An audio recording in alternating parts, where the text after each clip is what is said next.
So I feel like this is something that would be very helpful. Again, that is my style, and I think pretty much anyone can also apply the same sort of techniques. Well, hopefully, I think so.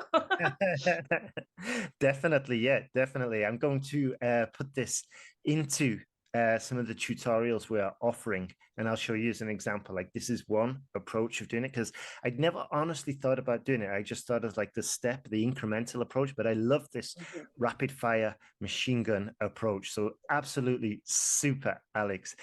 So that's it from me. And for the listeners, if you need any help, just go to ieltspodcast.com and there you'll see all the advertisements and all the links for our online essay checker. And if you need to pass the IELTS exam fast and you need this essay writing practice and you need that feedback quick, then have a look at that online essay checker. Fast feedback, inexpensive. And if it saves you from doing yet another exam, then it's worth its weight in gold if it actually did weigh anything, but you get the meaning. So that's so anything else, Alex, before we finish, before we wrap this up? Oh, sorry.